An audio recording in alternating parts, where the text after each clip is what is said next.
രീതിയിൽ ഈ difference same ആവണ രീതിയിൽ നമ്മൾ ഈ റേഷ്യോനെ അഡ്ജസ്റ്റ് ചെയ്തു. റേഷ്യോനെ അഡ്ജസ്റ്റ് ചെയ്ത് കഴിയുമ്പോൾ എനിക്ക് 3 - 2 = 1 എന്ന് കിട്ടി.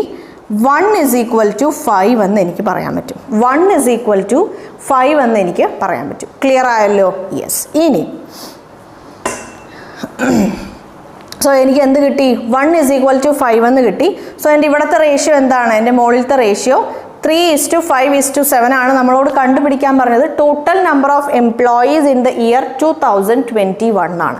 അപ്പോൾ 2021ൻ്റെ കാര്യം പറയുമ്പോൾ 3 + 5 8, 8 + 7 15, 15 × 5 ചെയ്യുമ്പോൾ നമുക്ക് എന്ത് കിട്ടും? 75 എംപ്ലോയീസ് കിട്ടും. ചിലപ്പോൾ ഏതെങ്കിലും ഒരു ഡിപ്പാർട്ട്മെൻറ്റിലുള്ള എംപ്ലോയീസ് കണ്ടുപിടിക്കാൻ പറയും. എസ് ടിയിലുള്ള നമ്പർ ഓഫ് എംപ്ലോയീസ് എന്താണ്? 3 × 5 15 ആണ്. ഇ സിയിലുള്ള നമ്പർ ഓഫ് എംപ്ലോയീസ് എന്താണ്? 5 × 5 25 ആണ്.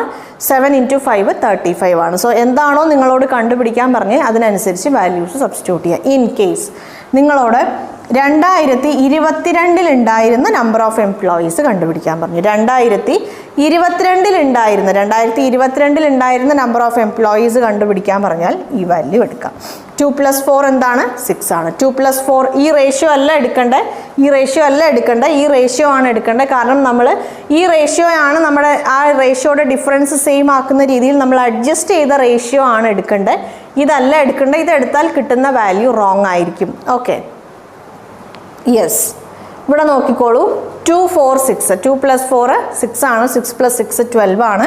2022 12 × 5 ചെയ്യുമ്പം എനിക്ക് 60 കിട്ടി. നോക്കിക്കോളൂ, ഓരോ സ്റ്റേജിലും 5 എംപ്ലോയീസ് വീതം പോയി അല്ലേ? ഓരോ സ്റ്റേജിലും 5 എംപ്ലോയീസ് വീതം പോയി. എൻ്റെ 2021 എനിക്ക് എന്തുണ്ടായിരുന്നു? 75 എംപ്ലോയീസ് ഉണ്ടായിരുന്നു. 2022 ആയപ്പോഴേക്കും 60 എംപ്ലോയീസ് കിട്ടി. നിങ്ങൾ ഈ റേഷ്യോ ആണ് എടുക്കണേന്ന് വിചാരിച്ചോളൂ. 1 2 3 എടുക്കുമ്പോൾ നിങ്ങൾക്ക് എന്താണ് കിട്ടുന്നത്? 6 × 5 ചെയ്യുമ്പോൾ നിങ്ങൾക്ക് 30 ആണ് കിട്ടുന്നത്. 6 × 5 ചെയ്യുമ്പോൾ നിങ്ങൾക്ക് എന്താണ് കിട്ടണത്? 30 ആണ് കിട്ടണത്. ഓരോ സ്റ്റേജിലും 5 എംപ്ലോയീസ് വീതം പോയി എന്ന് പറയുമ്പോൾ നോക്കിക്കോൾ, ഇവിടെ എന്താണ് ഉണ്ടായിരുന്നത്? 75 എംപ്ലോയീസ് ഉണ്ട്. 75ൽ നിന്ന് 15 കുറയ്ക്കുമ്പം നമുക്ക് 30 അല്ല കിട്ടണേ. സോ ഈ റേഷ്യോ അല്ല എടുക്കേണ്ടത്, അഡ്ജസ്റ്റ് ചെയ്ത റേഷ്യോ ആണ് നമ്മൾ എടുക്കേണ്ടത്. ഓക്കെ, ക്ലിയർ ആയല്ലോ? അപ്പോൾ നമ്മുടെ ക്വസ്റ്റ്യനിൽ ചോദിച്ച ആളെ കണ്ടുപിടിച്ചു. 2021 ടോട്ടൽ നമ്മൾ കണ്ടുപിടിച്ചു. ഇവിടെ നോക്കിക്കോളൂ, 2021 ടോട്ടൽ ഞാൻ ഇവിടെ എഴുതുവാണ് 75. ഇതിപ്പം 60 ആയി. നമ്മളോട് ഇനി 2020 കണ്ടുപിടിക്കാൻ പറഞ്ഞു എന്ന് വിചാരിക്കാം. 2020 കണ്ടുപിടിക്കാം.